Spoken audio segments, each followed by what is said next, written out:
Welcome to Kenjamin Art. I'm Steph. I'm Ken. And tonight we've got a very special stream for y'all. We're doing some Poppy Playtime is what we're doing. It's playtime, folks. It's playtime. We didn't strike the iron while the iron was hot last week because we were playing a better game last week. We're starting off fired. Starting off spicy. Seriously, steampowered.com, Dead Letter Department by Mike Monroe on the Belief Engine. Like, it's really good. It's a really, really good horror game, y'all. Yeah. Anywho, so if you joined us on that last stream, we might have been talking about doing rejected playtime toys, which turns out we did that last year when Chapter 3 came out. It's too good of an idea. So we're flipping the script a little bit instead. And this time, we're going to do, like, a tactics style, like isometric. It's an excuse to do isometric art and put certain tags into the video. But yeah, we're going to do some Poppy Playtime and talk about Poppy Playtime. And y'all, people who come here for Stephanie, I'm going to move my head because this is kind of a directional mic and I want my audio to be really good as I ASMR this shit for you. Steph has some really spicy opinions on this one. You're going to want to stick around. Because we do get people who love just the spicy fire from you. Like your spicy fire when you give me shit for doing ASMR stuff. I don't know what you're talking about. I wish we could have an editor right now to find all of the instances over the last few years. You're like, no, don't make this an ASMR thing. You can't do that. So I'm going to be doing double duty. I am trying to keep an eye on the chat, on the live chat. So if you're here, let me know and say hi. And again, let us know if you've got any opinions as well. Well, like who your favorite toy from Playco is, because they've got a lot of characters, and that's one thing I will say for the game, and that's something you and I have been talking about the last couple days. Yeah. It's just that their character design, like whoever their character artist is on fire. So, are we ready to get into it, Kenji? Let's get into it. Let's actually be on the proper window for this so I can make a new layer to make the next one, because I started with a nice little Poppy for y'all to see, to visually engage you while we do our little chit chat opener to kind of give people time to get in here and to test that our audio is actually working. Yes. So what's a Poppy Playtime? For those who are not aware, Poppy Playtime is a horror video game on Steam. It's on a bunch of different platforms now, and systems and consoles. And it is one of the newest entries into the ever-growing, ever-expanding mascot horror genre here on YouTube, because it is a relatively safe genre to do in YouTube. There's a Poppy Playtime. When it first came out, the first chapter was very short. It was very sweet. It featured this big chase scene with like a character that most people would recognize, even if they don't recognize the story itself. They've never heard of the genre or anything. Yeah. Huggy Wuggy. Oh, yeah. Is that what you're going to start with? Yeah, I figured we'd start with Huggy Wuggy. Yeah. Because he's so recognizable. Like, the design is good. People fucking love Huggy Wuggy. Like, hell yeah. But the idea is that you are just some person. We don't know who this person is, not all this years afterwards. We have no idea who you are as the main character. Just that you used to work there. And that you worked there, and that you got a letter saying, have you ever wondered what happened? All of the employees, all the toys, they're still there.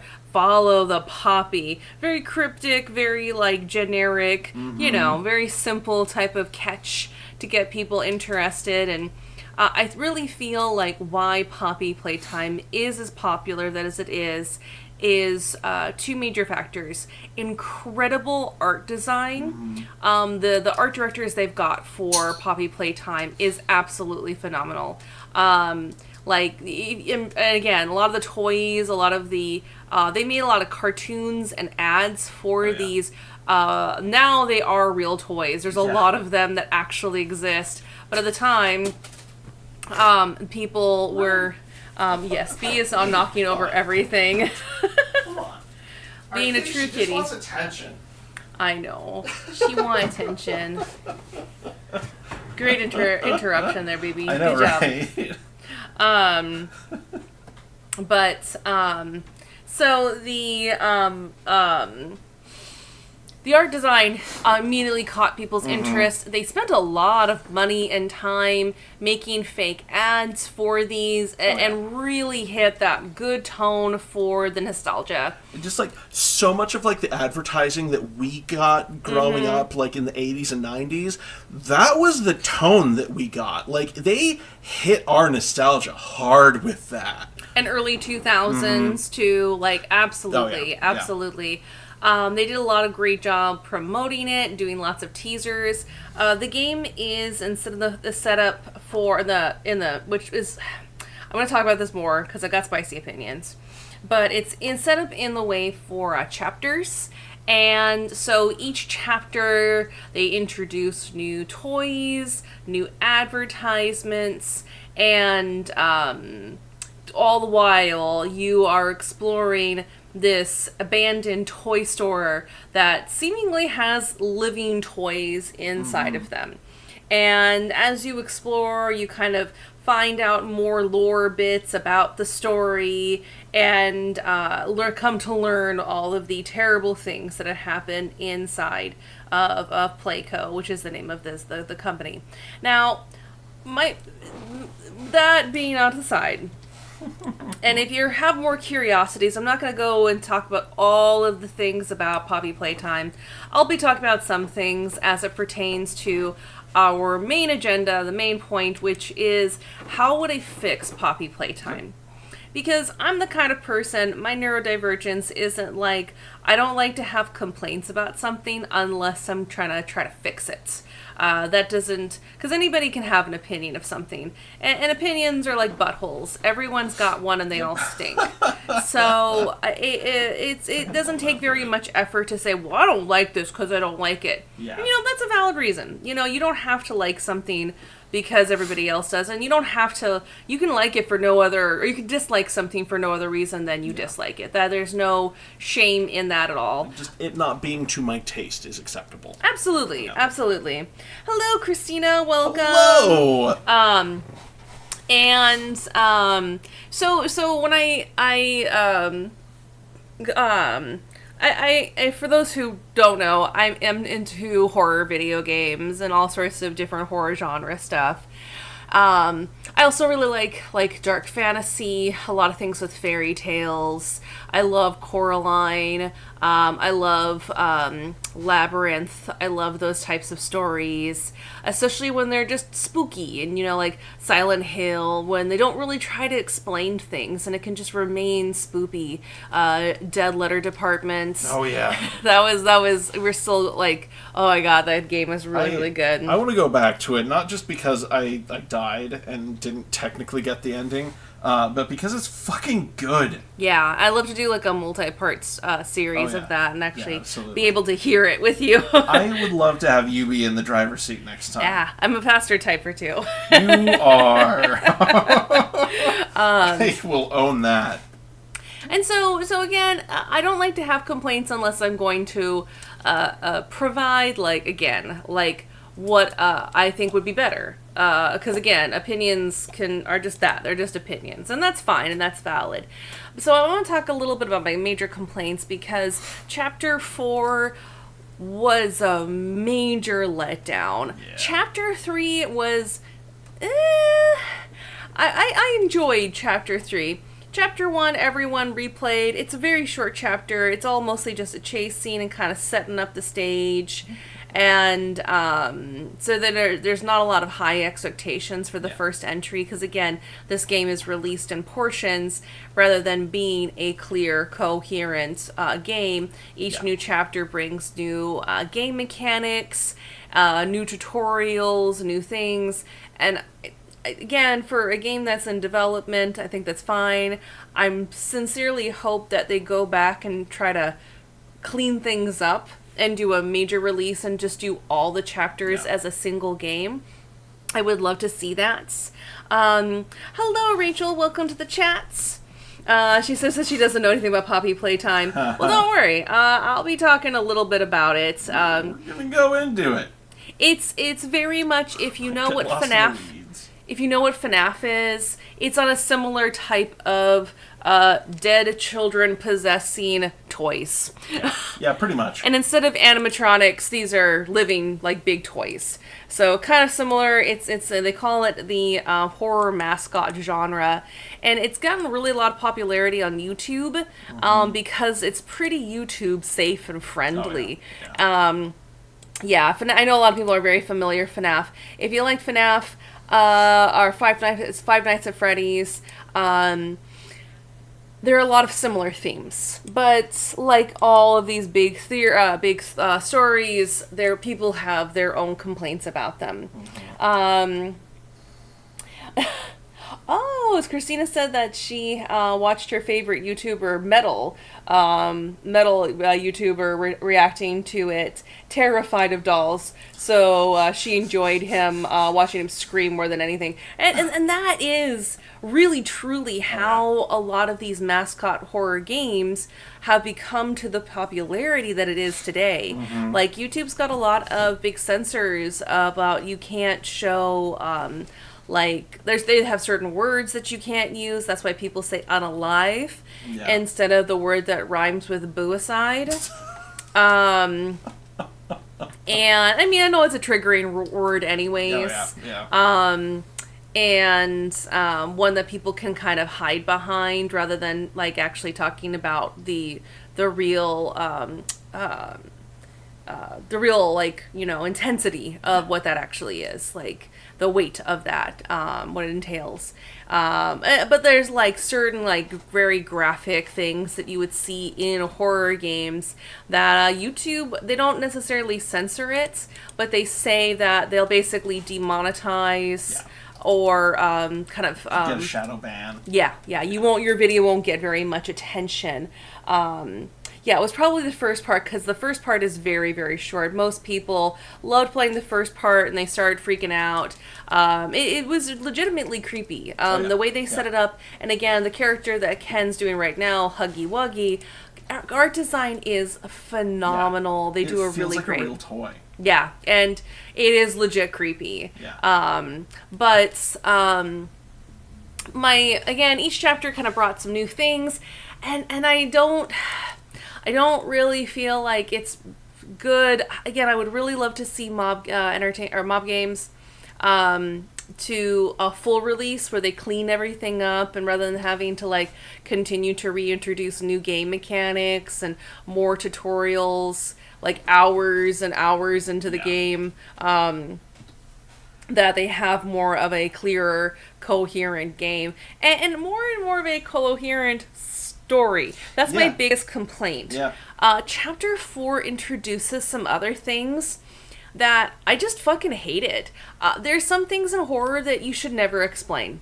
Like, you don't need to explain the midi-chlorians. You don't need to explain how the aliens originated from, like, the original Aliens movie franchise. You don't need to do that. I love that Star Wars is a horror genre. Oh, yeah. But, you know, I guess that's, you know, is bound to happen when you introduce characters like Jar Jar Binks. Oh, you said it. You said it. Oh, hot takes. Shots fired. I know I haven't gotten to my hot takes quite yet. Don't worry. Hold on. Strap in, folks. It's gonna get spicy in here. And so, you know, I don't like to just talk crap about things. Again, Poppy Playtime really captured my attention because it's legit fucking creepy, and the character designs. Oh my god, the character designs are fantastic. I really do feel like that is what's made Poppy Playtime so successful. Oh, yeah. That 100%. But here we get to the shift to the next part, my complaints.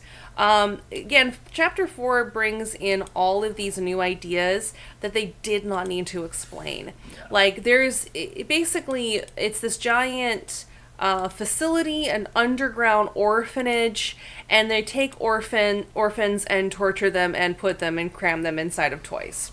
And so it's horrific, it's terrible. And chapter 3, they kind of talk about how they have this whole orphanage inside of the toy factory, and that it was like deep down below underground so that the children wouldn't be able to easily escape. Down in Goblin Town. Yes. Yeah. Hey, Jamie, welcome. Hey. Welcome. Thank you for joining. Oh, that's my sister from another mister. She said I would. Thanks for being here. Yes, thank you. Kid Jar Jar was a waste of time. Because he didn't follow through on the whole Secret Sith storyline. That would have been amazing. That would have been amazing. Jamie says, I would actually love to see a legit horror movie set in the Star Wars universe. I think it could be done. Absolutely. I mean, they did like witches and like cults in the one of the more recent series, which that was hot. I liked that. I don't care what people have to say. I like the witchcrafts and the cult. That was cool. Yeah. Lesbian witches and cults. They had me there. Yes. You're a simple creature. I am. The introduction, like in the previous chapter of the underground orphanage, and then they start showing how they have an underground prison, and then we start going into areas of disbelief that kind of take you out of the story. Like, how the fuck did they build a state-of-the-art with high security, like cell blocks that move individually? How the actual fuck did they get all of that equipment that far deep underground? Yeah. And who the fuck would build it? Seriously. And they try to explain it very poorly by basically trying to blackmail the company that's been doing all this stuff for them since the beginning. But again, it's very poorly done. Yeah. It's basically like, well, you signed a contract that said that you have to do everything we say. No Otherwise, I might murder you. Like, that's a good reason to continue to do things that are very deeply unethical. Why would a toy factory may have an underground prison? Like, giant red flags. Oh, but I'll murder you. It's stupid. It was really stupid. Yeah, alien technology. There's a lot of things that they could do with Star Wars universe to make it really scary. Yeah, the witches were fucking hot. Thank you. I feel very seen.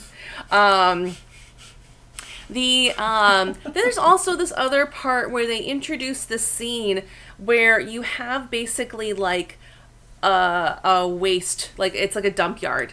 And they insinuate that there are hundreds and thousands of dead children inside of toys. Hundreds of thousands. And I'm just like, oh my god. Okay, sorry. I'm sorry. How the fuck did they get away with this? Seriously. A handful of dead orphans. Even that would lay to a lot of suspicion, because there's orphanages and then there's systems and people have social security numbers, and a lot of children do go missing, and I'm not going to bring up numbers or things and bum everybody out because there's a lot of other terrible things happening in the world. We don't need other details that will bum us out. The fact that they're insinuating that through a period of maybe, because they're not very clear how long they've been doing experimenting for. It's about 20 to 30 years, that over the span of 20 to 30 years, they abducted and murdered hundreds and thousands of orphans in their one facility, and nobody asked any questions. That makes no fucking sense. No fucking sense. People would have started asking questions after even like 100, like even less than that. Yeah. Like that is a big fucking ask. You'd have social workers coming through to make sure that the kids in the orphanage are doing good. You know, like there'd be paperwork that you'd have to try to forge that they look through. It would, it would be not. incredibly difficult. It would be incredibly difficult to hide that. Yeah, we got Christina saying it sounds like Pizzagate. And the smell, people would complain if the toys smell. Oh, I'm getting to that part too. I'm going to get to that part too. Because they're not really clear about why they are doing this experiment. It kind of insinuates that the founder of the Playtime Co., his daughter died at a young age, and then something happened, and that she was they put her body inside of a Poppy doll because, why the fuck not? And she was able to live through a Poppy doll. She's the first of this experiments, and then they've just been doing it ever since. And, but the why, why do they need to have all these orphans? They also, have these other characters who are, super love children. I just love babies. And, but then she's, you would have people who are why would she allow this to happen? She's, defending the orphans. Why the fuck? And then they try to defend it. She's I saw the data, and, I really think that what you guys doing here will really help humanity. I'm convinced. And she continues to allow them to murder innocent children and torture these children. Hey, Sierra, you came right in. Perfect timing. Apparently, they have a payoff social worker slush fund for hundreds of thousands of dollars. It's a big fucking ask. It's a really big fucking ask. And again, these characters and why are they even doing it? They're it's for the greater of humanity. What is that? And they don't introduce why. They're just just believe us. Putting dead orphans into a toy is for the greater good of humanity. How? Yeah. Hey, Sierra. Yeah, it's basically a FNAF ripoff. Sierra's asking what Poppy Playtime is.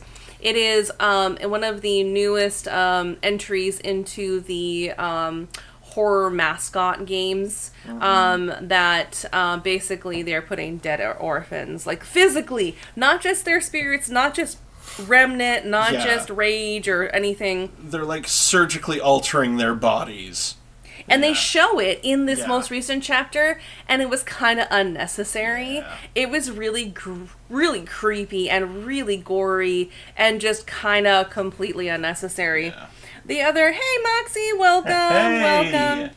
And then, good to have you here, Moxie. Then the timeline. The timeline... Oh God, it's so messy. They say that these toys... that also to have a desire to eat things. They want to eat. They don't need to. They just want to. Well, but they do. Some of them die of starvation. Yeah. But because the story timeline says that these toys basically overthrew the toy factory in something they call the Hour of Joy, where basically all the toys got loose and they murdered everyone and started eating the employees and anyone else who was in the toy factory from that day. But they've been there for 20 years. I'm sorry, what have you been consuming for 20 years? There is an unlimited, crazy amount, in addition to the hundreds of thousands of just corpses that they insinuate that are there. Yeah. There's also an unlimited amount of these other, successful projects of these toys, and they've been eating, what, for the last 20 years? Mm-hmm. It's not necessary, because then it raises other facts. Do they poop? Do they still have their intestinal tracts? They say they just take out the brain and the nervous system. Again, they put too much midichlorian shit in it that they don't need to explain. I really want the answer to be Omni-Hole. I want it so bad. Which, by the way, go back to my last Pixel stream of Making Friends, and you'll find out what Omni-Hole is all about. Or you could just wait a second, and I'll tell you. Because, there's the monsters in Borderlands, these alien, dog kind of creatures called skags. And they basically have, a single-track, digestive system. So they've got the one hole that, food goes in, waste comes out. Moxie says, oh no, we're back at Omni-Hole. Yes, yes. You know, Kenji? Mm-hmm. You know it's something they introduced in Chapter 4? Did they introduce the Omni Hand? That's they what they introduced did. The Omni Hand. And you only use it for a handful of times. A handful.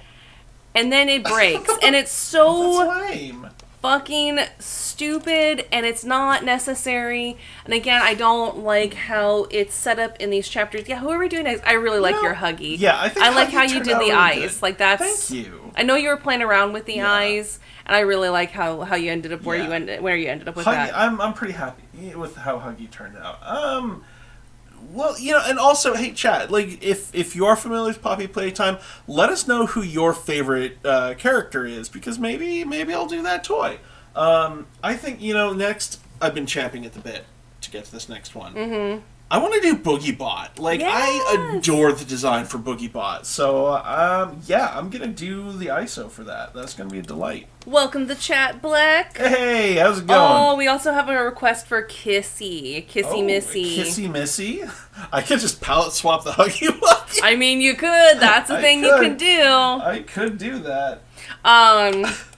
Yeah, she's very cute. I do like Kissy. So, okay.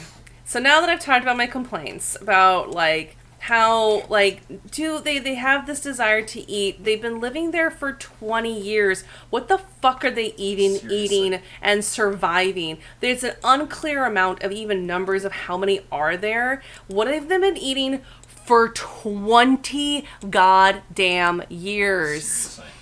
And do they fucking poop? If you're gonna talk about eating and you're gonna talk about how they fucking shoved literal dead kids, their brains and their skeletal, their spinal cord into a fucking toy and managed to make it live somehow with poppy gel, you're gonna need to fucking introduce if they poop. Come on, don't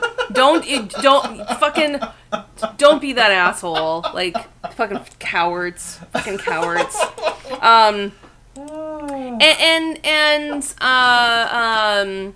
The how many orphans there are. That is such a big ass. How they managed to make a giant prison. The excuse that they said, well, you signed a contract that says you have to do everything we said, or we're gonna blackmail you and we'll kill you. It's just a lame excuse. It's a very lame excuse, and they could have done better. And I don't like those things. I have a few other complaints. My biggest complaints are that they don't have a solid timeline. Yeah. I don't think they ever did. And for those who are writers and authors and creators of whatever kinds of stories, having a solid timeline is important.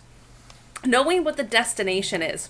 I think of Avatar: The Last Airbender. They had the certain beats that they wanted to hit. At the end of chapter, or the book 1, you had the moon thing that was happening in the water nation, the water kingdom. And then the earth kingdom with the fall of Ba Sing Se. And the end of that chapter 3, spoilers, he defeats Fire Lord Ozai. And then so you have all these other things. You can have the filler episodes. You can have this other journeys, other things that they need to do, pick up these other characters and all these different parts, these other big story beats.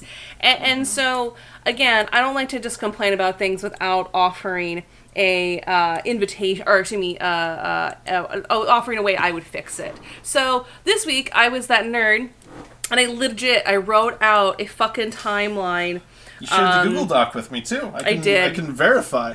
So, I'm gonna kind of go through some of my story beats. This is not a complete story rewrite.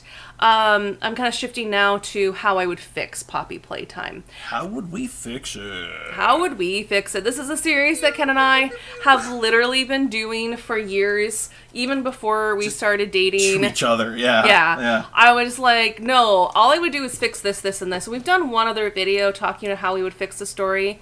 And that is one of the Star Wars TV series. Obi-Wan. Yeah. So if you're curious about how we would fix the Obi-Wan show, go and watch that. That was a fun stream. I think it's a half-hour video. Yeah. I think so, solid. Yeah. Pretty fun. Ken was also drawn a fun comic. Doing a little comic. Yeah, it was really fun. Okay. So first of all, with the whole like, because again, my issue with Poppy Playtime is that they don't have a coherent timeline. Yeah. And like FNAF doesn't have a very clear, and I think that fans love to try to theorize because they're just trying to make sense of it. And that unfortunately gives them, I don't feel like it's very fair hype. And a lot of fans get back into the Poppy Playtime. They're like, oh my god, maybe they'll actually tell us what happens.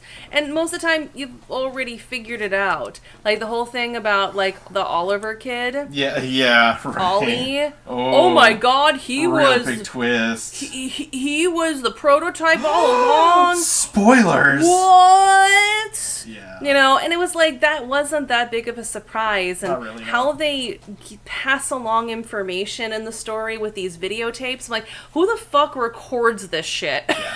Who is recording this? How is this getting... Like, the first parts with the scientists with the videotapes, that made sense. And then they're like, oh shit, how do we fucking tie all of this together? It's kind of my complaint about ACOTAR, where a lot of these other types of really popular series that aren't written as a coherent timeline and instead is written as chapters. Oh shit, I need to put a sex scene in this now. I don't know how to get to point A to point B, but not like in the timeline, but like just for the chapter itself. That's right, everybody. We're going to put sex in a Poppy Playtime. It's going to get hot, It's very spicy. adult now, yeah. Oh shit, I'm sorry for the spoilers. Oh, damn. You said no spoilers, I'm no. sorry. I'm Oh. sorry. Oh. I'm sorry. Terribly sorry. There will be more spoilers, I'm afraid.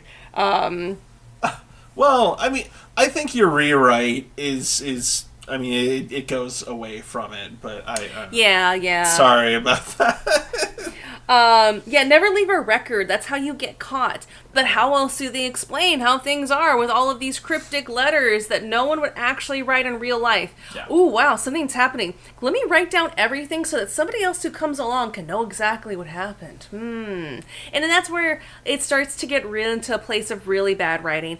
Honestly, I felt Chapter 4 felt like Garden of Banban. It really did. Just with the pacing and the storytelling. Because each chapter they keep introducing something and they immediately take it away. They introduce Catnap and there's a lot of hype and then immediately gets killed. Yeah. And then they introduce all this stuff about the doctor and they finally get to the doctor.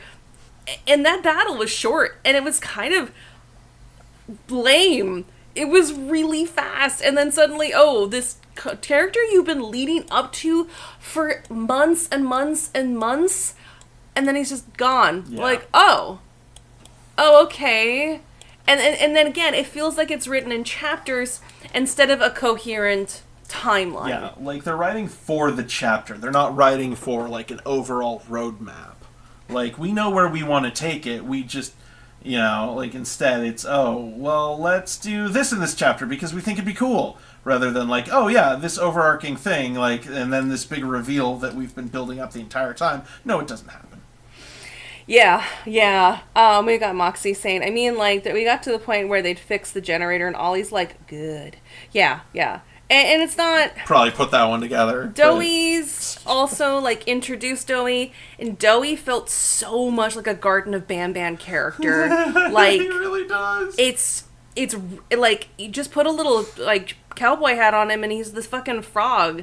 And then, like, again, the pacing, suddenly you have safe haven, and then you go over to this task, and then you're doing this big long thing where people are just telling you the story. You don't get to experience, you're just being force-fed, because you know the ancient great way of telling stories, tell, don't show, right? That old chestnut tell, don't show, yeah. Yeah, so theory confirmed. And again, it wasn't really that surprising. Like, it wasn't like, oh my god, what a twist. It was just like, oh.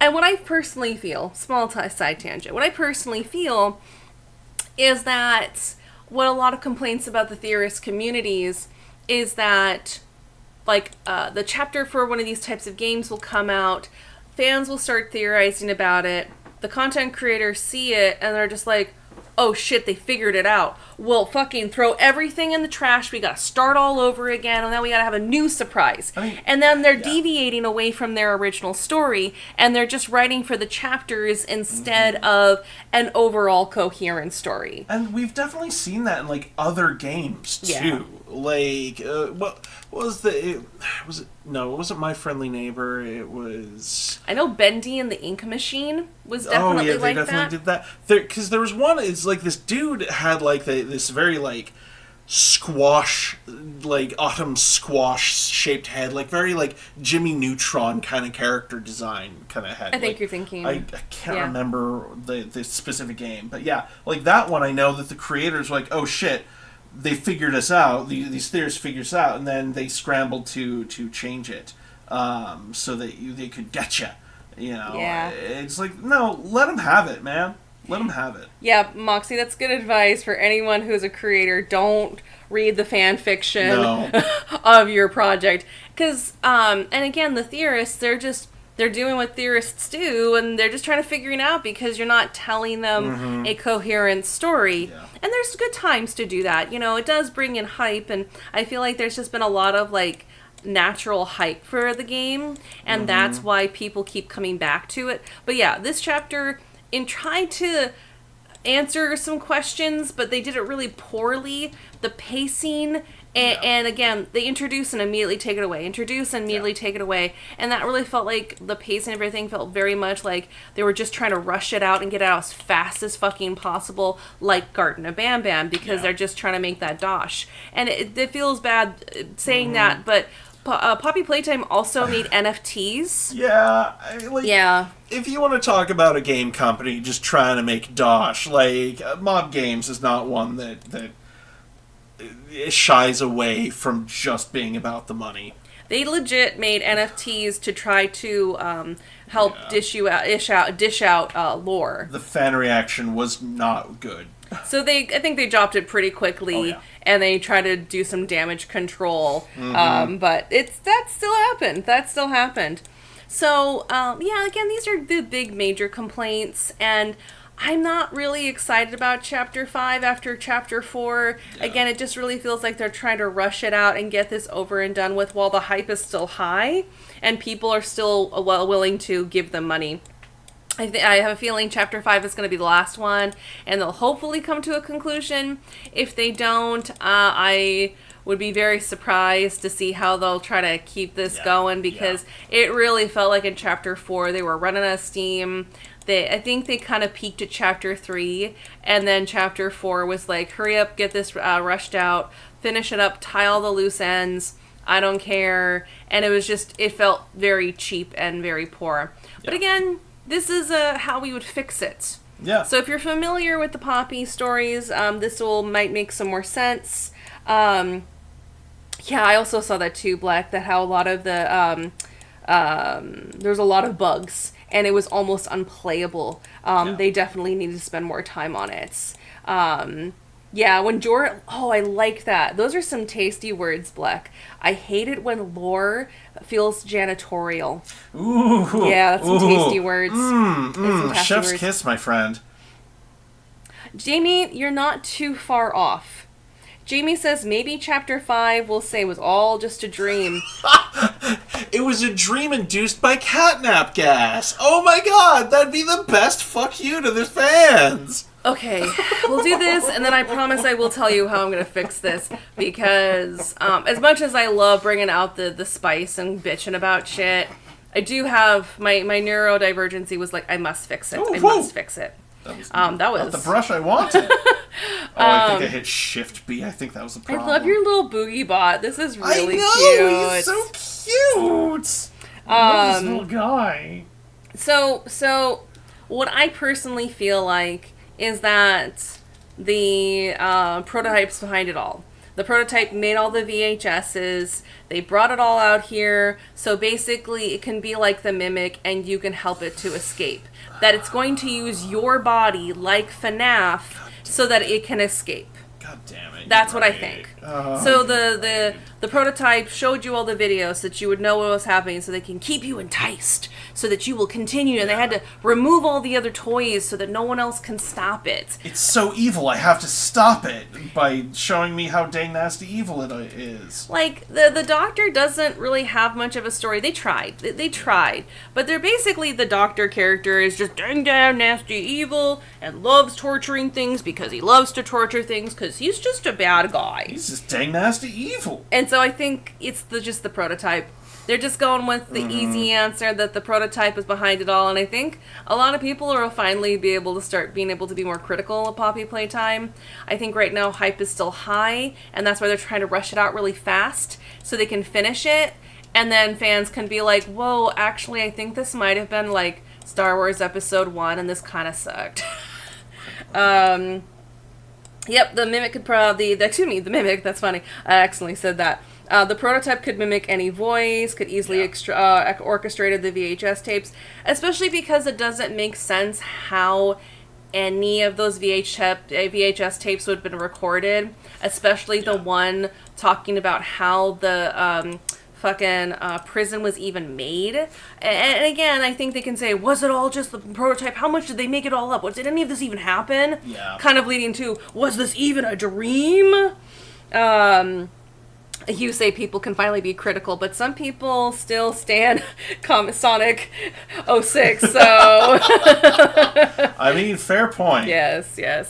But again, I don't like to just to bitch and complain. I think it's important to look at our stories. I think the storytelling is an important thing of humanity. We teach our culture, and we teach things that are important to us. Like, you can say, like, I personally feel that you should be an ethical person, and that you shouldn't lie to people. But the story of the boy who cried wolf stands out in our collective history because humans remember stories better.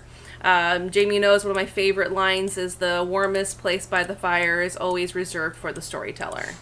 And so, I love that show. Oh, it's so good. So good. Jim Henson's Storyteller, Oh, everybody. Yes. Check it yes. out. And so, like, I think it's important to be a little critical and to be able to look at this with a discernment. You know, not just absorb fandoms. I'm like, this is my entire identity, and if you are critical of it, then you're critical of me. Yeah. Way We've too known many. Too many people like that. Way too many people.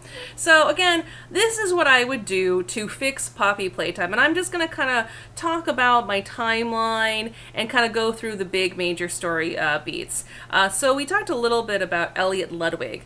In the original story, Elliot Ludwig is the founder of Poppy Playtime, but they don't give a very clear time when it was established. Yeah. It was in times of black and whites. And maybe there was a date, and I apologize if I don't remember that lore. I'm usually pretty good about my lore intake because I am that person. I normally like do that hyper deep focus. I'm like, I must consume all of the lore, and I must know everything tomorrow or yesterday.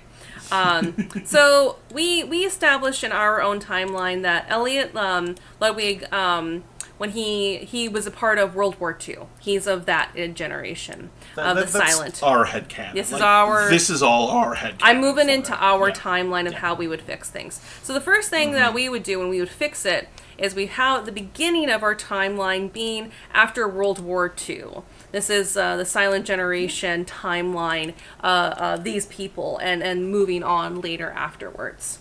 That he comes home from World War II and he marries his high school sweetheart, like many of them did. That he also, the next beat would be that he would take over his family's business as toy makers. And like many people who did after World War II and it was kind of World War I, World War II, with the rise of industry and factory, that he decides to bring industry to their craft. This family's just been making toys forever. Let's make a factory so we can streamline the process a little bit easier, adding industry to it. This would start to build his business and start to generate some wealth. So that's why we have a little bit more of like why he has this power, because he has this wealth. Then the next beat would be that his wife dies during childbirth, and suggests the name Poppy for their baby girl. Like, she maybe dies after she sees her baby girl, and like, name her after my favorite flower, Poppy. Sure, whatever. You know? Sure thing, kitten. Like... And so the next the next story beat would be just like the Poppy's raised by like nannies, while Elliot's kind of working on his business. So they like have a kind of a little bit of a relationship, but it's still kind of like, oh, daddy, dearest father, please, I want a toy for myself. Why won't you let me play with her, father, daddy? And then asks for a toy for her own. Like, you make toys for all these kids, please make one for me. So he does, and he kind of makes it based off of her, makes it look a little bit like her, you know. And then she's like, oh, you know what it would be the best part? Daddy, let's go. Daddy, it would be better, wouldn't it be lovely if she smelled of poppies? And this is the part where it's just like out of sheer ignorance that he doesn't realize that poppies don't have smell. He's like, sure, of course. So he tells his toy makers, make these dolls all have the fragrance of poppy. And again, out of sheer ignorance, they're like, sure. So they order a bunch of like poppy extract, start trying to dump it on these toys. And they're like, it doesn't have a smell. Quick, we've got a deadline we've got to get to. All right, fine. Just throw a bunch of other like fucking floral fragrances on top of this concoction. We have too much to throw it away. So rather than starting all over because they got a deadline to get the toy out, quickly let's just throw some generic fragrance concoction onto this serum of basically opium. Onto these toys and get them ready for shipment, even before they put in the patent for their signature smell for the toys. And so it's just out of like sheer ignorance and timelines. That to me makes sense. Yeah, that says like American production right there. And a lot of dumb mistakes happen, like Cheetos. Yeah. Cheetos are a direct result because they didn't do good concealment on these factory like for making food for cows. Yeah, it was a waste byproduct on the machine. Like whatever like shafts or whatever got caught in the like waste tubes and just got cooked because the machine was running so hot, and boom jams, you got your Cheetos. Someone decided to put in their mouth and like, this is delicious. Black. That is actually how it happened. That is my favorite thing about humans, is that they are so willing to just put shit in their mouth. Like, that is something that our species has done since time immemorial. Love it. Christina says, just imagine the opening to Powerpuff Girls with an accidental addition of Chemical X. Exactly. Yeah, we're just gonna eat whatever the fuck. Like, let's just put that shit in our mouths. Yeah. And then, you had an addition, but we didn't change this. Poppy gets sick and hospitalized. You had suggested... Yeah, because we were thinking of like things that could have been like why she got sick. Like, we were thinking for like time frame wise, like this might have been like the 1950s. Yeah. It could be like polio. Yeah. And that makes a lot of sense. A lot of kids died from polio, and so she gets polio and she becomes hospitalized. Poppy does. At that same, just a little bit after that, the chemical formula they sent to the patent office to basically secure it. Okay, pause. Love your Boogie Bot. This is adorable. And Kissy Missy, yes, she is just a palette swap of Huggy Wuggy, but this is adorable. I really love again, the art design, I think, is what sells this the most. What are we doing next? Yeah, that is a great question. I feel like I've got so many of like the like kind not kind isn't necessarily, excuse me, wow, the word that I want, like less antagonistic characters, allies, if you will. So let's throw Mommy Longlegs in there. How about that? Yeah. Blackfoot. Blackfoot wants to actually. Okay. All right. The Kissy Missy, his head is more rounded like a heart. It's true. They're right. That's true. Also, I do remember that story about the butter. How old is this butter? 1,000 years? Smells fine. Let's eat it. Ken's like, I'm gonna fix it. I'll do it. Don't say I won't do it. I'll do it. Again, the art design of Poppy Playtime is absolutely amazing. I succumb to peer pressure. And I do love all of your pixel art. This is really good. I like your colors and how, especially for make sure those tummies look very soft and round. Actually, Black actually themselves. Look into that's further. It's a little bit flatter. It's a little bit flatter. I mean, there's a lot of different promotional art that I'm looking at here too. Oh yeah. There's somewhere it kind of looks the same, and somewhere it looks a little bit different. Yeah.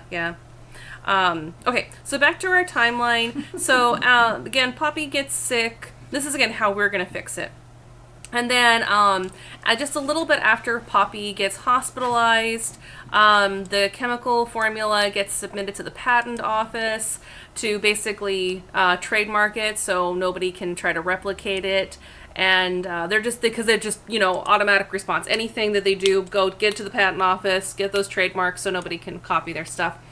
But then once the agency that looks over it looks at what they did, they're like, holy fucking shit, you put how much opium in this? Right. And immediately do a recall of the Poppy Playtime toys because they're like pretty much lethal at that point, the amount of opium that they dumped into it. Yeah. And then this is kind of where we have a little bit of like suspension of disbelief. Like how would be a lot of amount, and people could actually calculate that. But, we're doing simple storytelling because, again, what other chemicals got put into it, how would they affect the opium, we don't know. And we're not going to explain what exactly the chemical composition of this is because it's not important. The idea is that it's deadly and it's magical and it's a woo-woo and it's going to serve the purposes we need for the story that we want to be able to tell. Yeah, you just have to leave it. Who gives a shit? Exactly. So, between the recall and Elliot just not being able to be present for his company because his daughter's back in the hospital, his factory is now facing a potential bankruptcy. That they put a lot of money into these Poppy Playtime stories, and maybe we can add a couple of other things for why the factory could potentially be facing a bankruptcy. The bankruptcy is important for another beat we're going to hit later. Poppy is then given a terminal diagnosis and with only a short amount of time to live. Like, yeah, she could have an iron lung, but that's just going to let out the inevitable. She might as well just be able to go home so we can give this hospital bed to another kid and she can just be at home and pass peacefully with her father. And then, like, Elliot losing both his wife and now losing his daughter, his last little bit of his wife.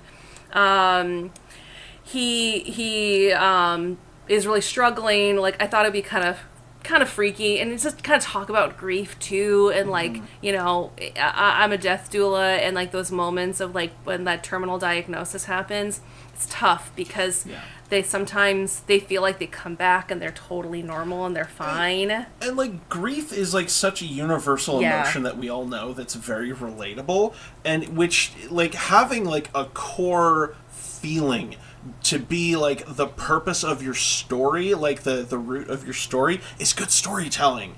And I kind of feel like they don't have that in Poppy Playtime. Yeah. Moxie, that's a really good point. She says, my problem with Poppy is that it is not a 1950s doll design. It's not. No, it's not. Black also adds, I feel like the immersion/suspicion of disbelief regarding the vintage doll design has always been rough.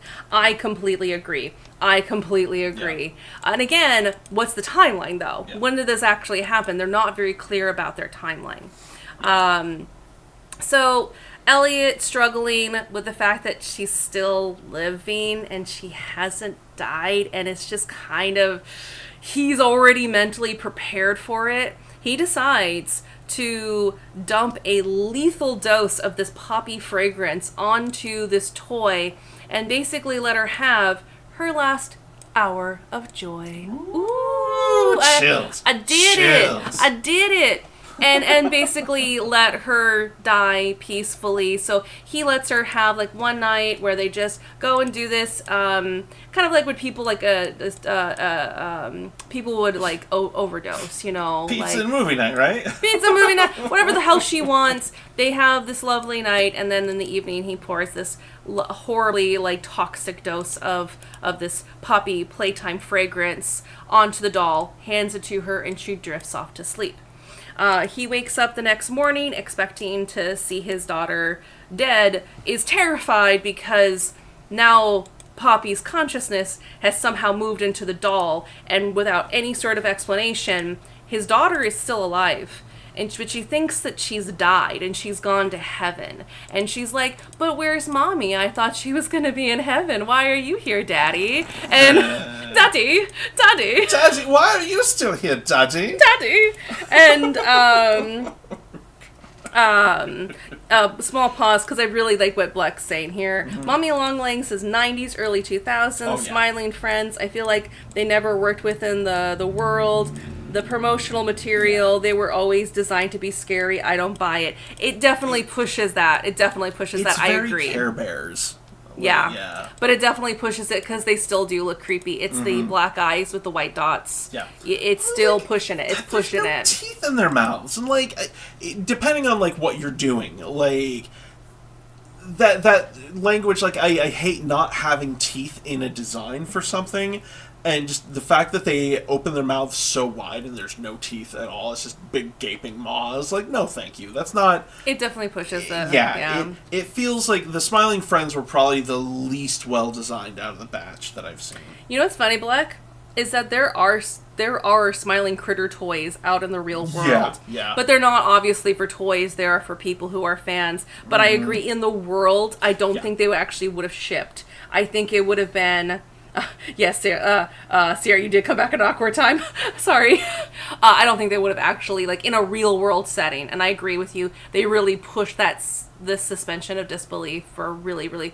I mean, again, the character designs, catnap in the game is fucking terrifying, and they do a really great job with this horror mascot genre to make very scary looking toys, but it does really push that where that line is for that suspension of disbelief. But anyways, going back to my timeline, so again, Elliot is expecting his daughter to be dead, and she's alive, but in a doll. And he's like, what the fuck do I actually do? He panics, and the only thing he can think of is calling his friend who's still in the military. We decided it was going to be Leaf Pierre, correct? Yeah. Which is an ongoing character in the franchise. If you know, you know. And so he calls his buddy Leaf Pierre, who's still in the military. He's like, doesn't really tell him what's happening, because he's like, he's not going to fucking believe me. He's like, hey, you're a dear friend. I need a favor. Please just come here. Something's really weird is happening. I just need you to come here. Yeah. And so as a friend, he's like, sure, okay, I will do that. He, comes and then sees what the fuck's happened and was like, okay, I'm just taking y'all into the big guys. Yeah. And so they're basically they kind of separate the two of them. They're just quiet while they're trying to figure things out. And then Elliot is basically, they debrief him and they give him a proposition. Before I do that, I'm going to pay attention to the chat really quick because we got some more comments. Let's see here. There's no such contract between the Smiling Friends and their scary version because they are the same. Yeah. And they did no promotion for it. No, yeah. They're like, oh, these things just exist now, so we did palette swaps so we could have something a little bit creepier. Yeah. It was very lazy. It was very rushed, and I was really bummed about that. And because the scary version, the Nightmare Critters, they looked cool. Again, the character design I think is cool. I could see that like being in the height of like Hot Topic, like having creepy toys. Yeah, it's very Smiling Tree Friends for like the Nightmare Critter versions too. Of course, granted, even the Smiling Critters, like it's all very Happy Tree Friends meets like Care Bears. Yeah, and like the combat was really lame. These little guys just waddle around and then you shoot them with flares. It's not exciting gameplay. It's pretty fucking boring. They just throw a lot at you, and then of course they've got to have their epic chase scene, because like they always have their epic chase scene, because that was what made them so popular, is that first epic chase scene from the very first chapter, and it's very rinse, wash, repeat, not anything new, and they're just trying to ride that hype so they can finish this and make as much money as possible. In my opinion. Moxie adds her opinion that she feels that, well, I'll just read it. My opinion is that Poppy is a make of 1940s materials, 1960s, 70s face, 2021 body proportion, and nondescript clothing, and modern old color palette. Fuck yeah. Ding, ding, ding, ding. I totally agree. Especially when you look at, like the Nightmare toys too, like those types of dolls with the body, but they're so much smaller than the size of the heads. I totally agree. She's really cute, but doesn't really match anything. I 100% agree. Okay, so going back to our timeline of, again, how I would fix this. So after Elliot's been, the couple days go by, and he's in this government facility, and he's like, what the fuck? The military gives him a proposition. They suggest, they're like, well, your business is facing bankruptcy. You've got this really potentially bad reputation of this recall because you guys sent out toys with like nearly lethal doses of fucking opium. You had no idea what the hell you're doing. So we can just make this all go away, and you just basically give us the rights to your factory. What we want to do is this. We want to be able to recreate what you do to see how you did it. And then we can maybe see, and this is the part where they're lying, where we could give Poppy her new body. Yeah. You know? Yeah. We want to save her, and so what they do is they shut down the factory, and they send a big check, because, military, most of the U.S. money goes to our military, so they have endless amount of money. Sure, whatever, you don't have to think about that. That they basically shut down the factory, give all their employees a letter that states that, a letter from your founder, Elliot Ludwig, that with his extreme grief of losing both his wife and his daughter, that he was contacted by this organization for kids, that basically to create kind of like a what was it, Make-A-Wish. Like a Make-A-Wish kind of thing. Yeah. That basically, because he had to go through this, and no other child should have to go through what he did, and basically allow children who have these terminal illnesses to have their very own hour of joy. And what they want to do is turn the whole toy factory to kind of be like a Disneyland, like one of those happiest places on earth. Make it open for all families, for all people to come and have the amusement park. They have the rides, they've got the food, and they've got the tours, of course, of the toy factory. Make it very playful, make it very fun, very inviting for families to want to be a part of this program. And of course, they're the government, so they've got access to people's medical records, and so they could potentially write and say, hey, you have been approved for this potential possibility. And then, so these kids would be sent to the factory, newly renovated, where the families and the kids, like their parents and everyone, can have this last wonderful day, in this most wonderful, happiest places on earth. Disneyland, Make-A-Wish kind of thing. Yeah. And then they're basically given this lethal dose of they're given their very own toy, that there's their own, wink, hint, hint, nudge, nudge. Yeah. And they are given basically a lethal dosage of this poppy serum, and they basically go down for a little nap, and they let them pass peacefully, which is really fucked up. Oh yeah. And really goes into those places of just grief and loss And you can go into so many places with that, with like other storytelling and other things with that. And but of course, all Elliot knows is that they're basically making all of their problems go away. They're letting their employees have the option to come back or not. Then either way, they're even given a big severance package, or to say, if you want to find another job, we know that this will be very heavy and not everyone will want to do this. But for those who want to continue to stay doing the work, you'll be getting this much more in benefits, and you'll be doing something that's really good for the community, and we'll be hiring even more. Again, this factory is going to become like a Disneyland. And so, like, most people wouldn't have any reason to ask. Like, oh, of course Elliot would want to do something like this. This is really charitable. Mm-hmm. And especially when they put out a lot of money, they're like, oh, poor Elliot. Like, you know, it's seen as, like, him being this, in euthanasia. It's this very charitable thing that Elliot's doing to allow families to have this space. And there'd be like a chapel. They would process the bodies and cremate them, or do funeral services there for the families. And so there wouldn't be any big questions about the big back behind the curtain of like top security, you're not allowed entry. And because all the employees are like, well, they're processing dead kids back there. Yeah. I don't want to go back there. Yeah. That's creepy. And so, of course, they're not going to go into and try to poke around in restricted access places. Because, again, they're dealing with dead bodies. And whenever you see a dead kid, that's depressing. Exactly. Yeah. And so it's just this perfect, and then you don't have to worry about, like, how did they do it? They built an entrance all the way on the other side of it, have a big, long tunnel, so they can do everything underground. And, of course, the military just has money and the resources, and people who would never ask questions, they're not told to ask questions. Yeah. These aren't actually dead kids. It's kind of like a copy of like their Xerox, idea. Right? Yeah. So it's okay. Everything's fine. There's nothing wrong with this.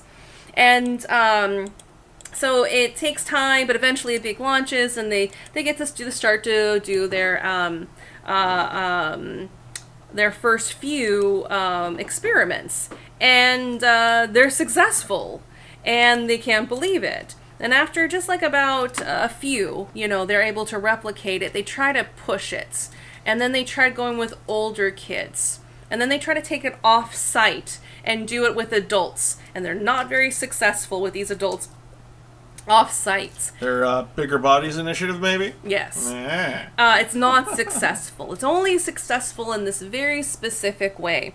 And then they keep trying, and they try with older kids, but then they can only go to a certain degree before this doesn't really become very enticing to like other people. Like, why would you send like a teenage kid or even like a young adult into this? So they're kind of finding the limits. But this original doctors teams can work and what they're actually able to do. Is there any mentioning of military involvement so far in Poppy Playtime? No, not the original. It's all Elliot Ludwig. It's just Poppy Playtime. Yeah. It's just the company. Yeah. It's 100% like, oh, I'm so sad. Oh, this weird poppy gelatin goo that we've come up with, like, somehow it puts kids' brains into these toys. But also, we're going to surgically, like, manipulate their body and rebuild it so that they're still technically in their own body. It's just the poppy goo reanimates their dead corpse into this toy. It's really murky what their lore is.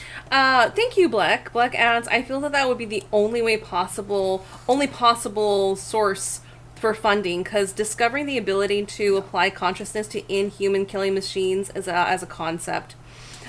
Because the sheer scale of all the structures and infrastructure is absurd. Thank you. That was one of my major complaints. I'm like, they basically have this unlimited amount of resources and money. Mm-hmm. And again, they try to blackmail this one like construction company. Like, well, you signed a contract that says you have to do whatever we say you have to. No chasing backsies. They literally say that. I'm like, That's not how contracts work. No, that's not how contracts work. You can walk away. Yeah. But the military, you can walk away from that suspension of disbelief. Oh yeah, the government just, and of course they have all the tools where they can build something like that very fast, and they can do all of this. And again, no one's going to ask what's going behind that because they're dealing with dead kids, and nobody wants to deal with that. So the military basically has two goals. They want to discover a form of immortality that they can sell to the wealthy and the elites of the world. Basically being able to bring people's subconscious into like a younger body. And then be able to create an unlimited, easily controlled military force that can be easily replaced. Yeah. Of course, they're lying to Elliot, and they're like, we're just trying to help Poppy. But then he's kept in the dark about what's really happening. He's not allowed back there, and he's only given limited amount of time to see Poppy. And then Poppy is slowly but surely starting to realize, I don't think I'm actually dead. Like, I think I might still be alive. And it takes some time because she was a child, and she has that, she doesn't know what the fuck's happening. She's thought she died, and this would be the afterlife. And this whole idea, this is hell, that kind of goes more into the echoes. Yeah. And so they're big infighting, and eventually they get a new doctor. And the new doctor has this theory that says, I think it's big emotions. That's why it's children that we're able to do this to, because they have such high emotions. So let's try some other high emotions. If their joy is what can make this work, and they have this blissful day of this happiness and joy, what if we made them terrified? What if we tortured these poor kids? They're just gonna die anyways, right? Yeah. And again, you can start to understand why people would be okay, this is fine, this is government testing because we have a bigger idea, bigger goals for this. Sure, we're going to torture these poor kids before they die. It's all in the name of science. And so now you start getting into the next era of toys, the children with toys, that they basically do the same kind of, smoke and mirrors. The kids don't die. The families think they do. They're given false cremations from other people or whatever. Yeah. Nobody questions it. Nobody really asks it. Yeah. Because they don't have any reason to. Yeah. And I like those. They don't want to either. Yeah, that's just it. It's the echoes of how people who are going through grief are very easily manipulated and taken advantage of. Yeah. We got echoes of themes going on in our rewrites. And so, but before, they basically cart them back and they torture these poor kids to see if they can enact other big emotions, and then add this poppy serum that causes the death if they can still have that transferal souls, and it works. But these toys are fucked up because their last moments were horrible. Yeah. And so they're much more likely to want to kill and destroy and eat because they're children. Of course, there's nothing to go inside of them, so they have to maybe you can have some really gory stuff of they have to continue to gut out these poor toys because these kids think that they have to eat because they don't know. Yeah. The first round of kids, maybe keep it only about 10, 15 at the most. Well, and an explanation like that works really well for gameplay too. Yeah. Because then you can explain your antagonistic monsters that you're fighting in there, because the multiplayer game that they came out with Boxy Boo. Yeah. That's a great example for how Boxy Boo came about. A lot of these, and a lot of them that would be very antagonistic during the story. Absolutely. And they do that a lot more. They have a lot more of these very antagonistic toys. And then they run out of space to contain them because they didn't really think they were going to need a prison. Crap, we need to build a prison now, and we have to make this, we have to do it fast.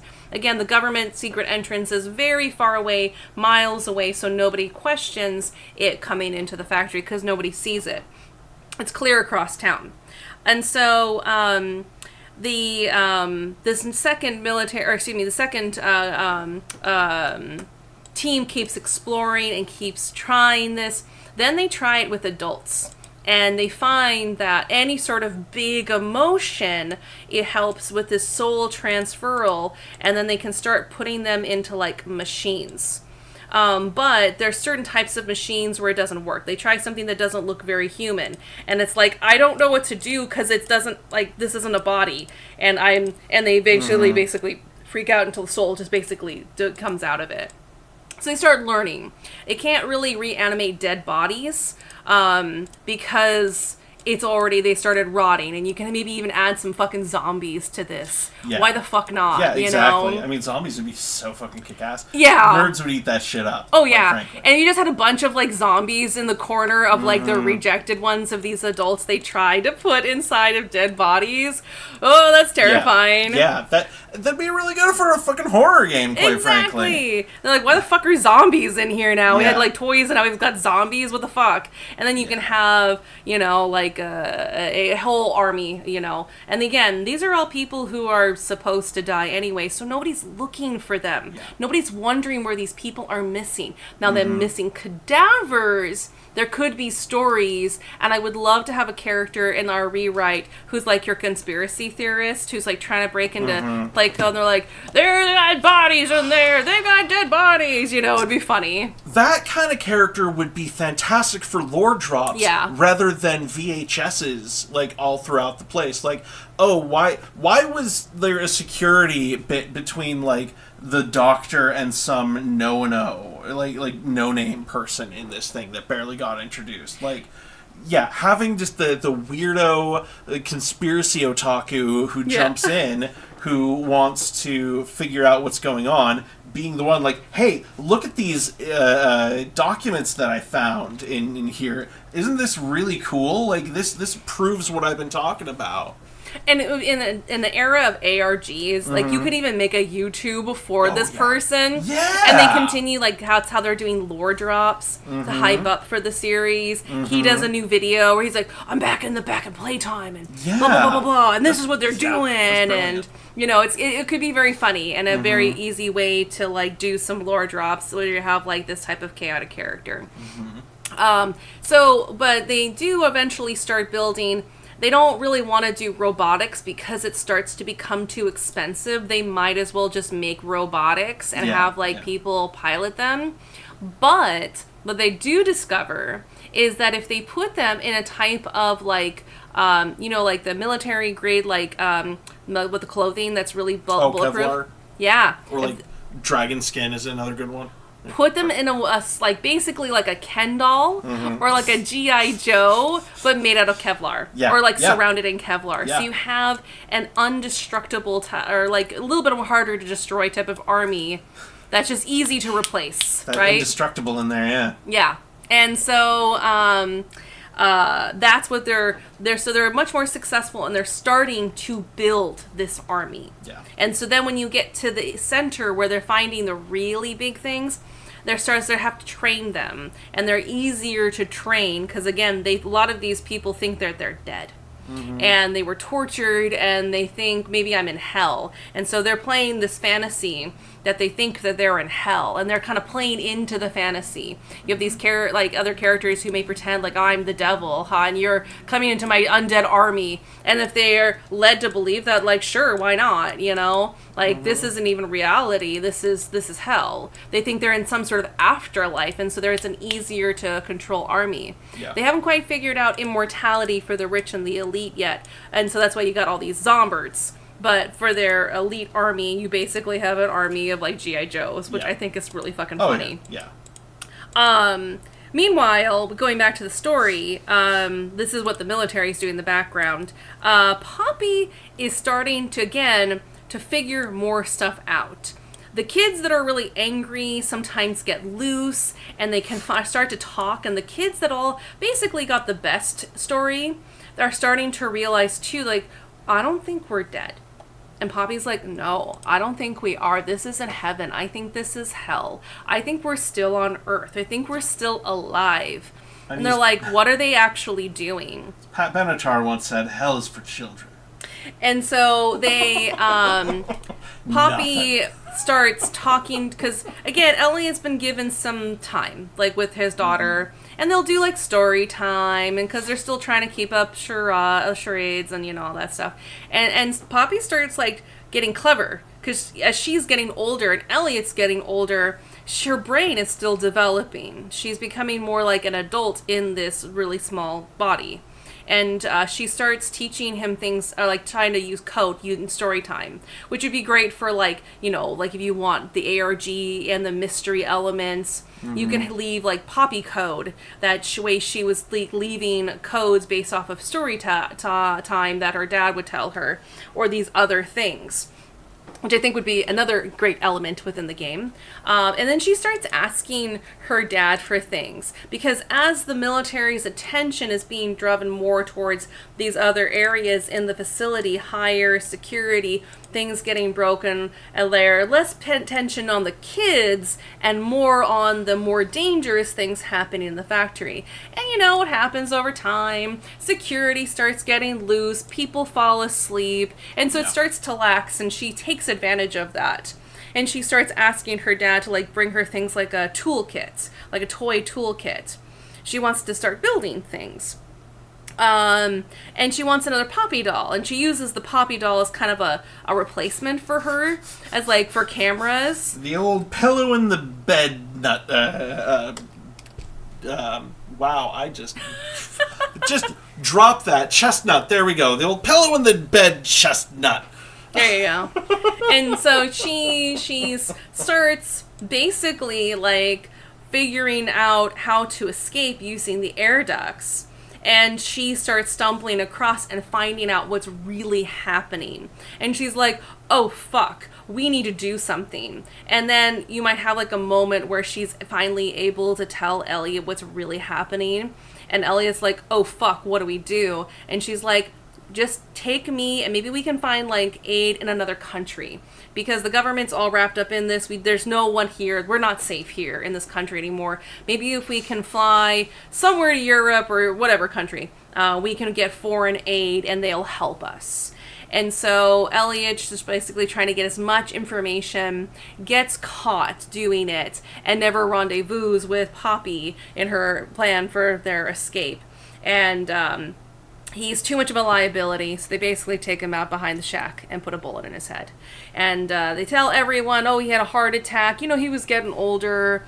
But, his dear friend, this Leaf Pierre, is now going to be taking over the factory in his stead.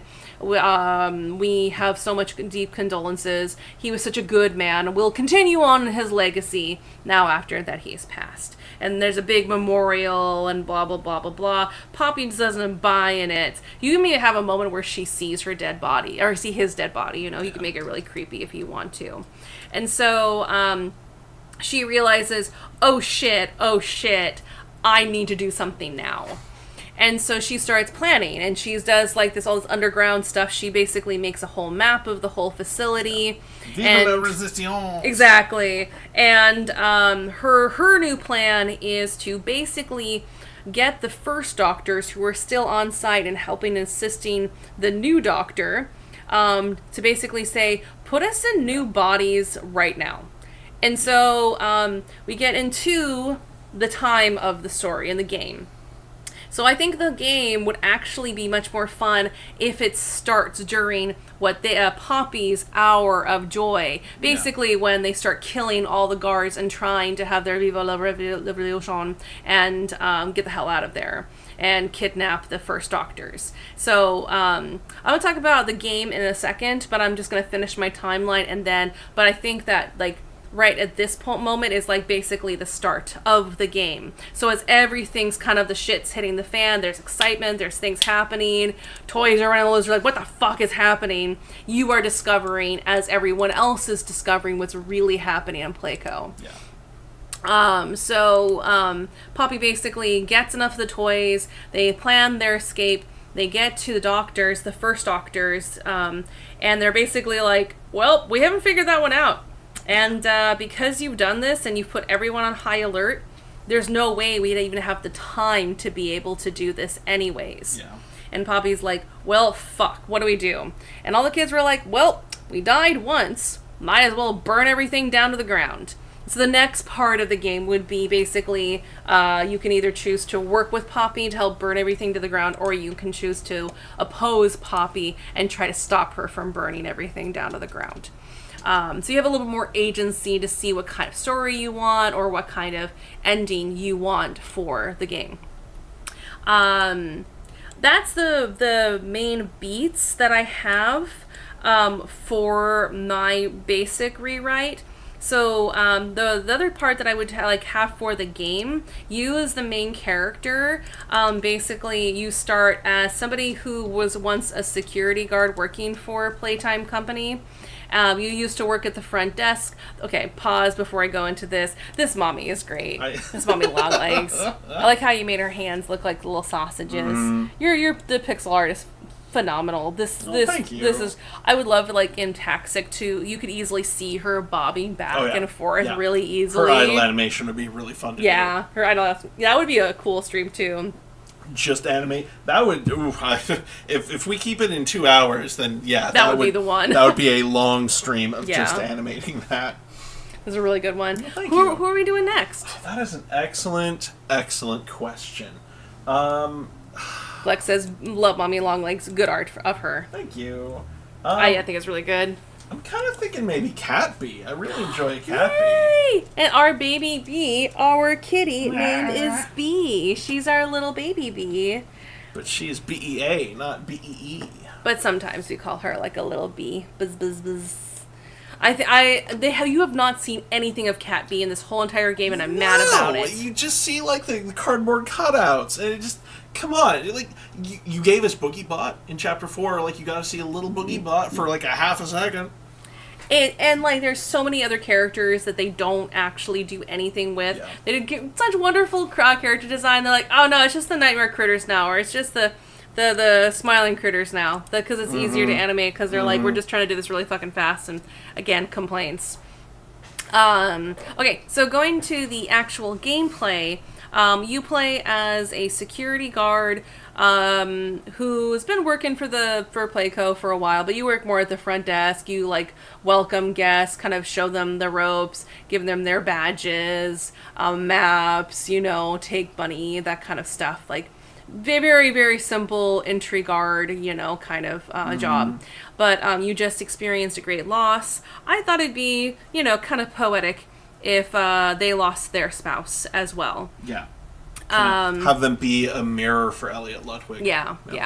And then, like, you get to make different choices, you know? And so their spouse had died, and it kind of ruined their plans. Like, they wanted to have kids, and now that's not really an option. The whole family's in a lot of grief and sadness over the loss of your spouse that has just died. And it's kind of hard being around kids because you were like grieving that part too, because of the sudden like loss. I think it was like a car accident is what I was thinking. Yeah, that's what I have in my notes. So the Playco is like feeling like, oh, good, don't want to have our protagonist in front of everybody. Let's just give them a nice cushy back office, like in the back of the libraries where we keep a lot of the records. Please don't go snooping around. There's nothing back there. We'll put you in front of a TV. You'll get your 9 to 5 hours. You're fine. That way you can kind of ease coming back into working for Playtime.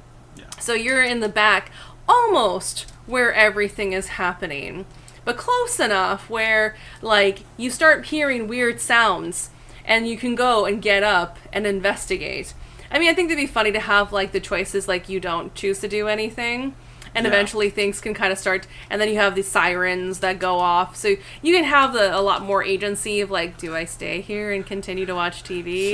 So, there was a Far Cry game that did exactly that. I can't remember if it was...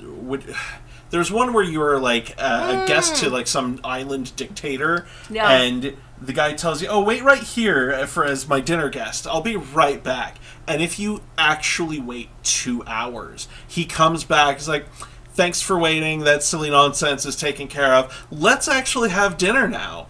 Or you could go off and see what's happening and play the game. Like you've got those options. I think it'd be really funny. I think it'd be really funny to do that. So it gives some options. And I think That eventually agency. at some point there'd be big, major, and they're like basically telling people to evacuate the building. But that could be too. You could just follow the instructions. And you can give people like, do I explore? Or do I follow? Or do I earn my paycheck? You know, Yeah. you can give lots of different options and possibilities for that main character. And so, again, it starts right at what the game calls the Hour of Joy, where the toys basically break free and start murdering people. And I think that, too, that Poppy's like, you know, the toys that are just rage, let them have their revenge. Yes, it's against innocent people, but it'll be a nice distraction. And people Not are really like, that innocent. Like, they're like, but like, what about the people who are visiting? Like, you know, they're the visitors. They're like, Poppy's like, well, some sacrifices need to be made. And so you can have some questionable choices for Poppy. yeah. That she would let other innocent people die just so that they can have their possibility for having new bodies. Which, may I? Yeah. Like, that was one of the things that I've kind of been disliking about Poppy in the game, is because they try to build it up like, oh, you can't trust her, you don't know where her loyalties lie, like, is she just using you for her own ends, like, ooh, she's done all this stuff, like, they're telling you all the things that she's done. They're not actually, like, letting her betray you or, like, have murky options. It's just like, oh, don't trust Poppy. Well, why? Why shouldn't I trust Poppy? She's not done anything to me. Like, give us something to work with. And, like, yeah, that's sort of, like, morally gray. Like, Yeah. oh, well, these innocent people are going to die. Gotta crack some eggs to make an omelet. Like, Well, she's not even going to say that. And then maybe one of Yeah. the other toys could be like, whoa, wait, wouldn't other people die unnecessarily? She's like, well, sometimes some sacrifices need to be made in order to stop these horrible things that they're doing. having that in the game would really help solidify that whole morally questionable aspect of Poppy. And again, you as the main character can be hearing them and basically following alongside them and hearing them in the air ducts. Because their air ducts are where they're moving around. And you can maybe listen in and hear what they're saying. Okay, we need to hurry up and get to medical bay. Oh, okay. And you kind of follow along in medical bay. And you can either intervene or, like, sometimes it's locked and you can't get in. You're basically, like, observing what's happening but on the sidelines as things are starting to play out. And then, like I said, the things would start to, then you maybe discover, like, the zombies, and you discover this, and then you discover that on your own, too, as you're also exploring. Stealing access cards from other security guards. Yeah. You might have one door that opens, and basically you have initial access to security. Poppy figured out how to basically open that to let the big scary monsters loose, to be the distraction. Because if the military is like, holy shit, they fucking got loose and they're on the floor, fuck, how do we cover this without blowing our cover?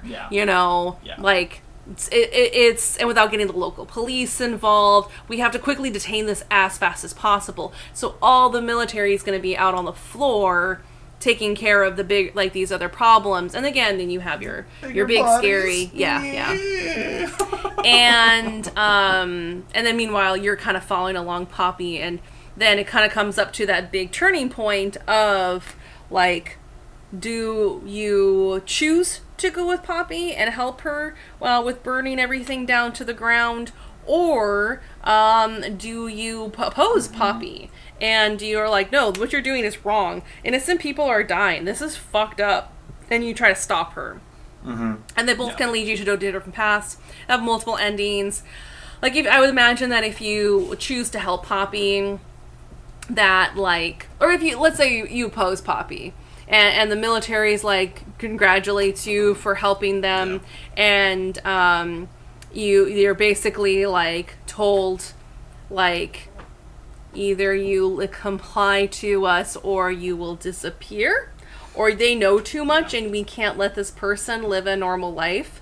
And you're like, I'm not in the military, but fuck, my life is basically over. Do I comply and go along with what the military tells me to do?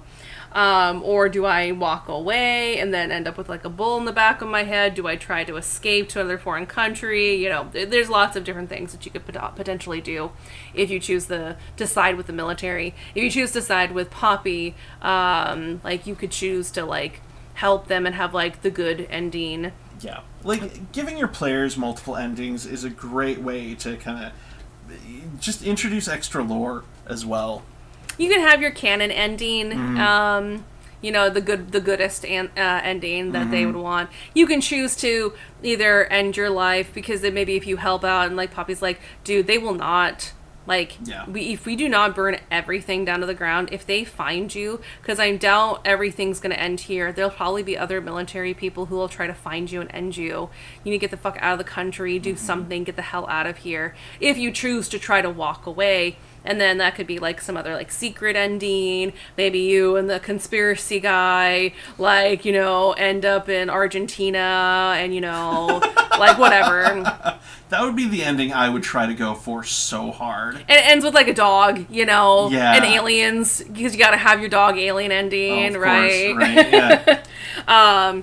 Then, or you could choose to end your own life with the fire too, kind of like a FNAF. But there's a lot of stories that end with fire, like Terminator. Oh, yeah. There's so many that end in that similar way. So it's not like, you're basically just copying FNAF. How else would you want to end it, Yeah.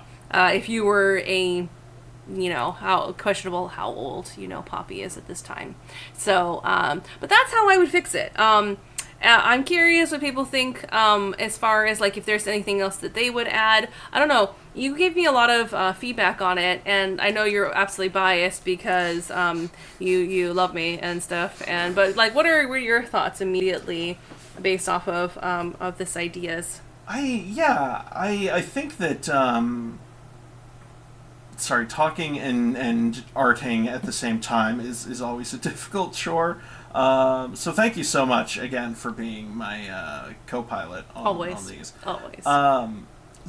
Like, just having the guard, like, kind of having been gone for a bit, like, having it start in the action of the Hour of Joy, as they like to put it for the game, is really good. And you could even, like, once the action really starts going, you're in the middle of it all, which, as far as, like, storytelling goes, it's the starting during an action moment is called in media res. And doing that would work really, really well, I think. Like, starting off being like, oh, what was that noise? And then you could do all the lore drops, like, oh, your wife died, like when you run into other guards, like, geez, you just barely came back, like, from your own grieving to this. You're like, whoa, are you doing okay, buddy? Are you sure you're ready to be back to work? Yeah. Like, just those little things are a great way to kind of build it up. And it's easier to drop in that lore, especially if they've been gone. Like, whoa, hey, it's so good to see you. I'm so sorry. Yeah. Like, I wasn't expecting to see you back so soon. They're like, yeah, Eleanor's funeral was really beautiful. Her mother had a lot of really nice things to say. Her family came all the way out from wherever. It was really, really beautiful. Thank you. And they're like, are you sure you're ready to be back? And I'm like, well, that's why the bigwigs put me back here, instead of on the front. I didn't really want to be around a bunch of kids right now. And they're like, well, that's really kind of them, man, we work for one of the best companies, man. Like, just kind of overall kind of setting the tone. Yeah. For sure. Bleck in the comments says, I was lurking for a lot of it, but I find it interesting and plausible. Thank you. Again, when I take these approaches, and I've done it for Kingdom Hearts, which will be a video in the future. Yeah, we'll definitely do something for that. I did it. I did fix Kingdom Hearts. I did have to throw a lot away. But I did fix it once, and I would love to... Burn it with fire. That's how I would fix Kingdom Hearts. Nah. I'm pretty proud of my suggestions of how I would fix it. And a lot of, like, me fixing stories is a lot of just, like, get rid of all these stupid explanations that nobody needs. Yeah. Put it in there. It's the military. Of course, that's where all the money is going to come in. Yeah. Of course the military is going to want to. Of course he would contact the military. He didn't know what the fuck to do. He's just a fucking toy maker. What the hell? Why would he have any sort of interest in any of this shit? How would he even sell it? How would he even find these people? Military can, Yeah,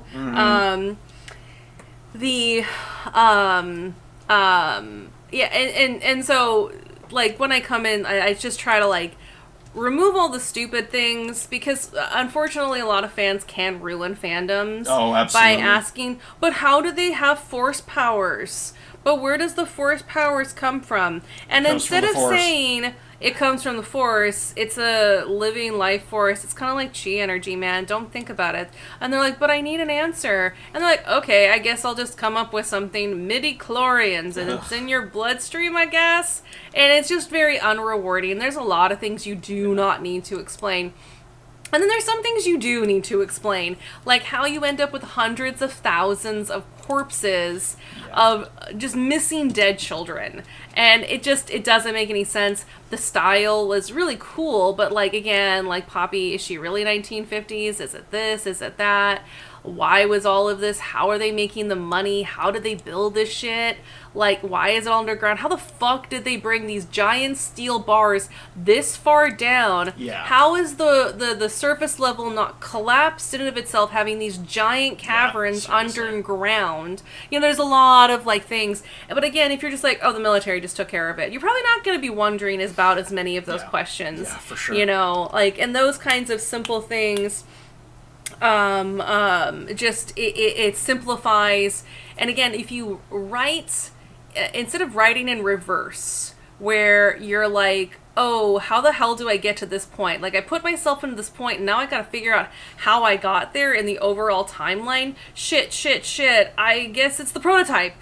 Shit. Instead of having a full, complete timeline that you can always go back to being the roadmap, and you're like, okay, I'll go from here. We'll make a quick pit stop and see the world's largest yarn ball, you know?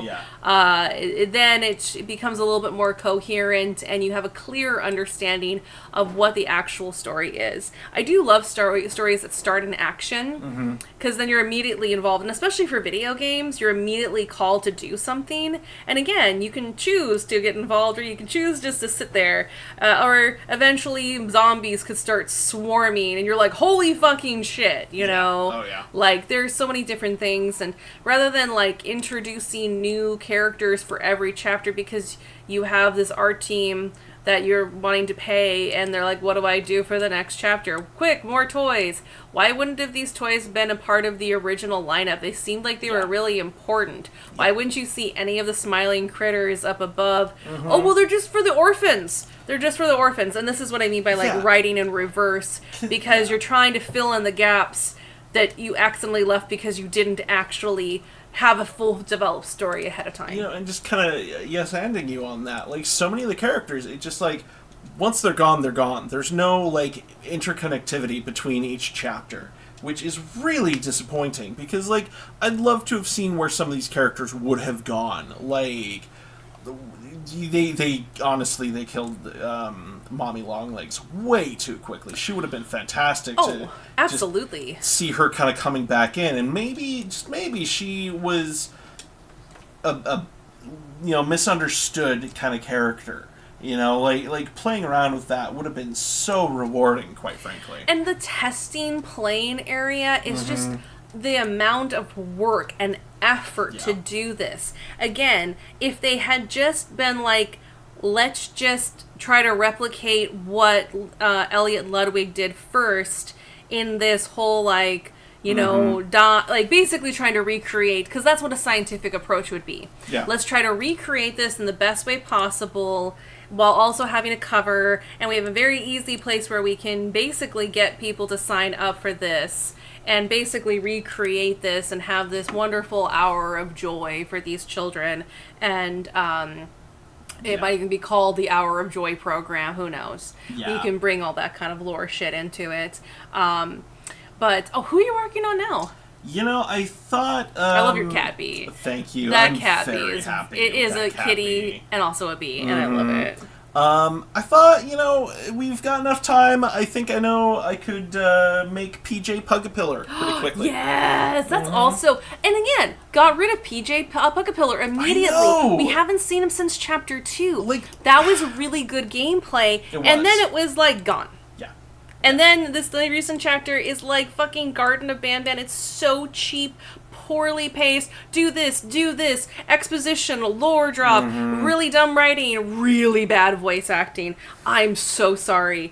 I am so sorry. I hate the voice acting in this. I'm gonna do example, okay? Oh, no. Let me just Oh, God, find no. something. Okay. Because everyone here happens to love Hirohiko Araki, and we happen to have Manga in Theory and Practice literally right next to me. I bought his book. I totally I'm did. gonna do some reading of this to basically kind of illustrate why I hate the voice acting. Oh, first I do that. So We got Bleck in the comments saying, if you have no one care about the death of a prominent character, it makes their death meaningless and by extension their life. Goated Pugapillar. No, really, truly. And Mommy Longlegs, people really liked that. They did so much anticipation and so much hype, and then she's immediately dead. Yeah. And we're just like, oh, what? Bummer, man. And then they did it with Catnap, and then they did it with all these other characters, and it was just like such a letdown, and it's such a bummer. And but going back to the whole point about voice acting, and I have so many spicy opinions about voice acting. Ken and I have talked about this whole thing, and I have very spicy opinions about especially dub voice acting for manga, or excuse me, for anime and movies. But the reason why I don't like the voice acting in Poppy Playtime is that it sounds like they're reading a script. It does not sound like they're actually talking normally, like how you and I are. So I'm going to read something from this book, and I'm going to basically read like how they read these scripts. I cannot So, wait for this. Artwork encapsulates and unifies the four major fundamentals of manga structure: characters, setting, story, and theme, and is of extreme importance in manga as a medium. Themes and settings are defined by the art, and the extension of characters and stories relies on it. When it comes to manga, art is God. And There was a lot of energy in that, but yeah, it didn't feel organic. that's what it sounds like when they do the reading for these characters, or excuse me, for the voice acting. They do go way too into it. I'm like, this is not how normal people talk. Yeah. You are reading a script. Now, if I was to do this normally, I'm like, artwork encapsulates and unifies the four major fundamentals of manga structure: character, setting, story, and theme, Yeah. and is of extreme importance in manga as a medium. Theme and settings are defined by the art, and the extension of characters and joys relies on it. When it comes to manga, the art is God. That's how I talk when I talk normally, okay? And That felt a little textbooky for you. I know. I was trying my best. But, like, really, truly, like, there are things that they say in some of these, like, the VHSs. Everyone's like, oh my god, VHS! Oh my god, lore! Oh my god, we gotta find it! Watch it! And the voice acting is so god-awful. It is so overly dramatic. I'm like, tone it down, honey. Read it, and then say it as if you were a real human. In the last chapter, like, there was one character that was a mom who was, like, trying to be like, my son who got turned into a doughy, the dough man, which, that's so stupid and does not make sense, and I have so many spicy opinions, but she was the only voice actress that actually sounded legit. Even her husband's like, hey, what the hell is that thing? Hey, let us out of here! Hey! It's just bad. It's really bad voice I acting. mean, I'm gonna go out on a limb here. I'm gonna say they probably spent most of their budget getting Eli Roth for, like, those little cameos for, like, think chapter 3, maybe chapter 2. I agree. I totally agree. They're not getting good voice actors anymore. They spent too much money on cameo. Yeah, truly. We got Bleck saying, there are a few actors in Poppy that are pretty strong, but a lot of it feels like it needs direction. Exactly. Yeah. Sound, to me, when it's done remotely, which is really rough for dialogue between two people. Absolutely. Yeah, I can And there's see a that. lot of that. But it was way like, again, tone it the fuck down. Don't sound like you're reading off a script. And talk like a normal person. Like, there's a lot of great voice actors and a lot of really bad voice actors out there. And a lot of people just put, like, oh, voice acting, I gotta have a big personality. And they're like, that's voice acting, right? And you're like, no, actually, shut the fuck up. It's acting. You're actually acting. What's his face, who did the Jizo in Oh, Mononoke? Billy Bob. Yeah. Good old Billy Bob Thornton. Billy Bob Thornton. My ex thought his performance was phenomenal, and I'm like, no, he's just Billy Bob Thornton, and he doesn't put anything into his character, and he's totally disrespecting, and I hate it. I have very angry opinions. I mean, and like, then you look at like Robert Pattinson in Boy and the Heron, and he goes so fucking hard. Yeah, he didn't need totally to go agree. that hard. He went that hard. I liked his voice acting. Oh, yeah. I will give you that. Blackfoot goes on and says, 2 people in 2 separate rooms can't exchange energy. Yeah. Exactly. Thank you. And that was like the whole reason. Like, that was why Ian McKellen broke down crying on Lord of the Rings, is because he didn't have anyone in the room with him. He's like, this is not why I became an actor. Yep. Like, this is heartbreaking for me. Yeah. Like, it's you need people. That's the whole point. But I could go on. I could go on and on about a lot of my complaints, but overall, this little rewrite is just kind of my own catharsis for these types of stories and storytelling, because, again, like I said at the beginning, I feel like storytelling is such a powerful medium. And like bards of old times, like, they were so important to their culture because they told not just the news and the happenings and the events and things around the world, but also, like, again, their culture, their ideals. Like the stories of Hercules. Well, yeah, I heard he had sex with 400 women in one night. I heard it was 500. I heard it was 500 and then 300 more dudes. Oh yeah, totally, absolutely, yeah. Totally had some dudes in there. And so, like, it's more of like the teaching of like the cultures, and horror is an interesting genre because when we talk about what kind of storytelling it brings, it often talks in those themes of grief, loss, fear, sadness, anxiety, madness, these very real things that people go through. And it gives a voice to those feelings and those emotions and experiences. Mike's game, Dead Letter Department, did a wonderful job just talking about the emptiness and loneliness of working by yourself in that very sterile kind of office setting. And like this, there's a loneliness and then the paranoia and like, okay, I have to put up with this uncomfortable thing because I have to pay my bills.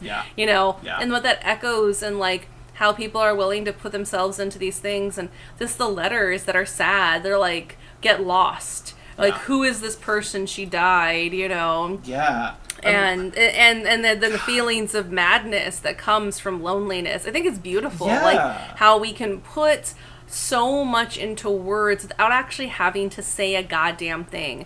In visual media, you can say so much without saying a goddamn fucking word, and I love that. I love that, especially about video games, movies. You don't have to explain it. And then when these authors and these writers are like, but what if I just explain it?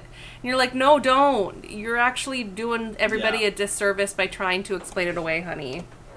Yeah, for sure. Blick adds, dude is classically trained theater actor, so makes sense. Yeah.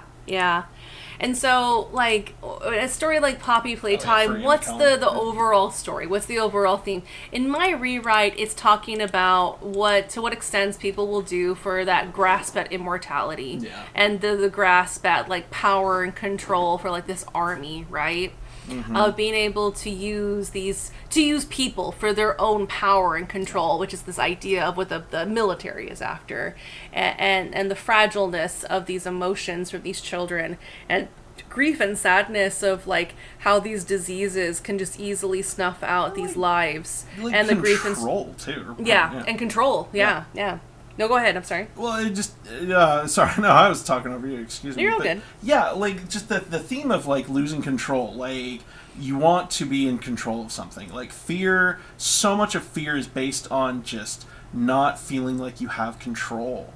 And like a lot of the ills in the world that we're seeing currently, not to make it too topical, it's a lot of what we see is just people are afraid of losing control, of the loss of the familiar, and just fighting tooth and nail wrongly to maintain that former sense of control to try and make it work again. But once that shelf breaks, you can't get it to go back.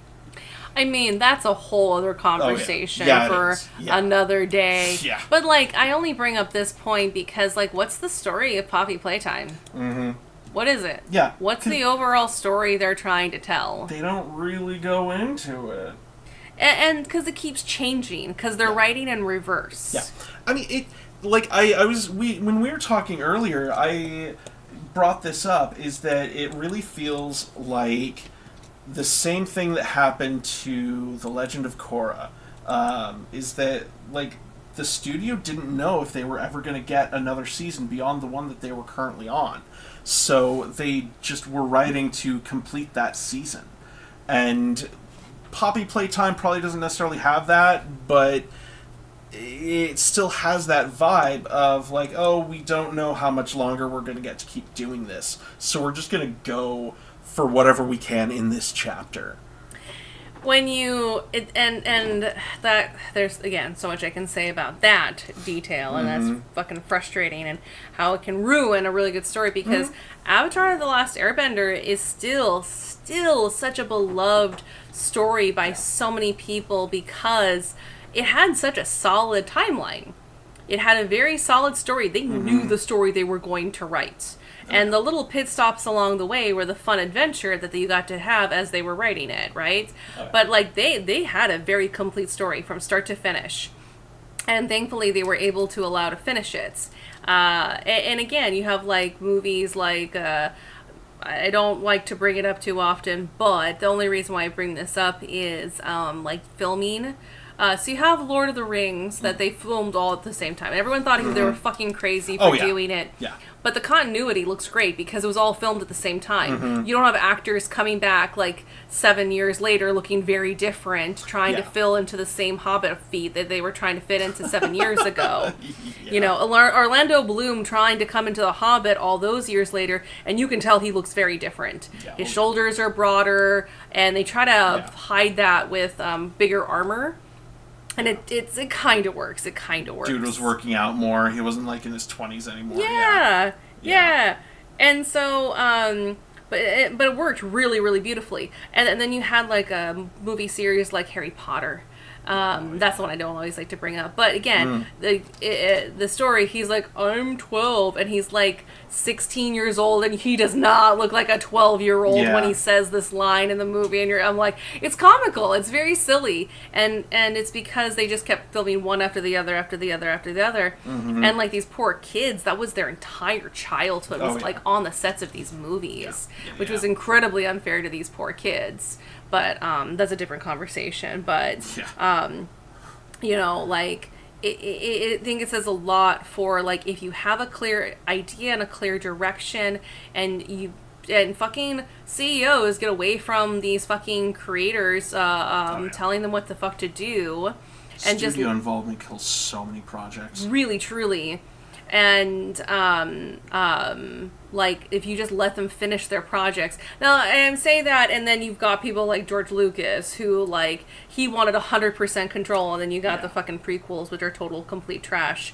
It's a creative team, not just one creative person.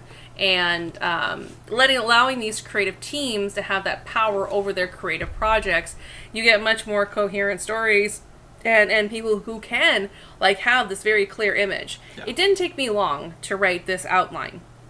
It didn't take me long to figure out how I would fix it.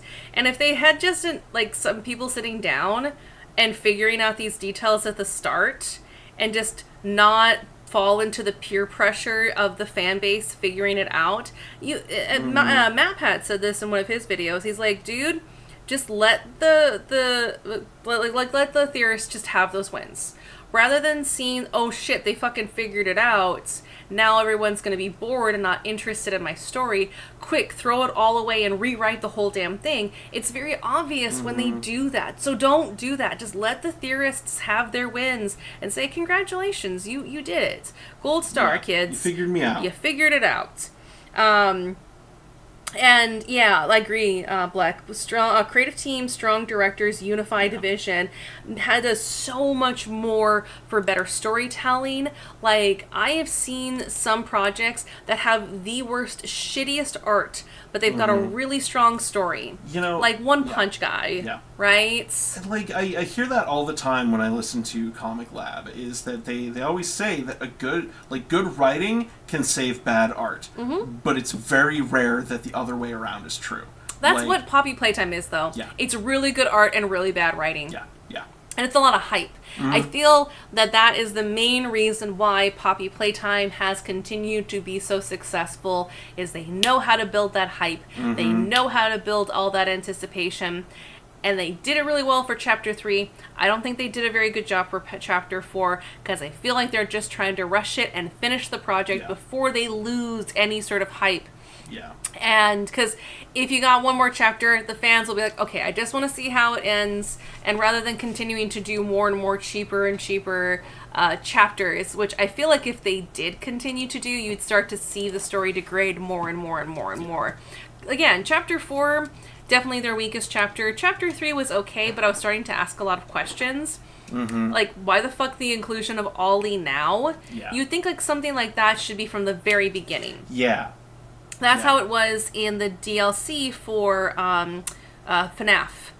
When they came back, the little girl came back, she immediately had her own Ollie, which people thought was funny because that was in FNAF, and then they just copied that, and then they copied shit. They legit copied shit from Garden of Banban. I'm like, no, you can't believe that. I can't believe that. And I think that you can only do so much bad writing before people will finally start to catch on, and they're like, oh no, this is actually bad. Yeah, One Punch Man fucking rules. And it was, the original creation of the art was so bad. Oh, yeah. And that was part of its charm, was some of the really bad art. But it had a really strong story. And so I think that if, again, more like creatives were just allowed to have that freedom without having all these executives like hovering over their shoulders. The original webcomic. Yeah, the original webcomic was awful. It was really, really awful. And then someone else did come in and redraw it and do something else with it. But, again, the original, why people fell in love with the webcomic, because they liked the story. And like, whatever with the shitty art, it was good. Exactly, Black, exactly.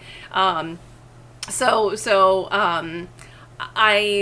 always frustrates me when I see these types of games get really, really popular and they've got really fucking awful writing. I love it when a lot of fan makes. I would love to see like a fan game of like something like what I've created. Hit me up if you're interested in making games and you want to make a fan game based off of what my rewrite is. Hit me up. Let's talk. I think it'll be fun. But I think the fan games could be something like that, would be much more enjoyable, and then can like tell these studios like, look, it's about the story, and I hate it when like studios give bad like cryptic timelines because they feel like they get hype for having bad writing, and people are like, well, I just try to fix it. Like the guy Tom from Game Theorist Now, he was legit in a video he uploaded today, was accusing Scott Cawthon of gaslighting them. Oh my god. It's, what's so wild though is so many indie games right now, like especially the indie horror genre, really depends on theorists to have that advertising for you. Yep. Like, oh, well, why should I go buy Poppy Playtime and have my own experience with it? Well, because I watched my favorite YouTuber do it, and I want to be just like my favorite YouTuber. Like, it's not standing on its own merits anymore. It's standing on the backs of YouTubers. Unfortunately. And, like... Or other streamers on Twitch. And one of the big things that I wanted to say about like Mike's game last week, and what I was saying is go have your own experience. Yeah. You know, a lot of it is, and the way Mike built the game was so that no two playthroughs are the same. Yeah. You will have your own experience with it, and that is phenomenal. Yeah. Quite frankly. Yeah. Yeah. But let us know what you think in the comments. Did you like this idea for a rewrite? What would you do if you were going to try to fix Poppy Playtime? Yeah. We would love to hear your thoughts and ideas. Again, these were just some simple ideas. This is a series that Ken and I have literally been wanting to work on for a really long time. And so we might do some like pre-recorded videos, some other things like this in the future. If there is a genre of like stories, like either games, books, I will fix Akatar. I promise you I will fix it. I don't know what to draw for Akatar. I'm sorry. You gotta draw Bishi boys. That's all you gotta do. Oh, Bishi, like Hot Topic Fairy Boys? Yeah. Oh, fuck yeah. I'm all about There that. you go. Let's do it. Let's do it. All right. But if you have another series that you would like us to fix, I definitely want to go back and fix Kingdom Hearts. Don't make me draw Kingdom Hearts. Oh, dude. Don't You're going make to me draw draw- so many cute Donald Ducks. Don't make me draw Kingdom Hearts. I won't make you draw, like, Hot Topic dudes with lots of belts. I would fix that. But let us know. Let us know if you have ideas for things. Our socials are on Ken's page. Yeah. This is Ken's page. I'm just co-host. So Ken's the best person to talk to. And I can definitely nerd out and figure out all of the lore and figure it out in a day. I promise. And hey, let us know what your favorite toy from Poppy Playtime is, and if I covered it in this, because there's a lot of great characters. Like, that's one thing that we said about the Poppy Playtime, is they've got really strong character design. So if there's one that you feel I should have done pixel art of, let me know. Maybe I'll do it. What you really should have done is Boogiebot and in the style of Kingdom Hearts with all the belts and zippers. Oh, God.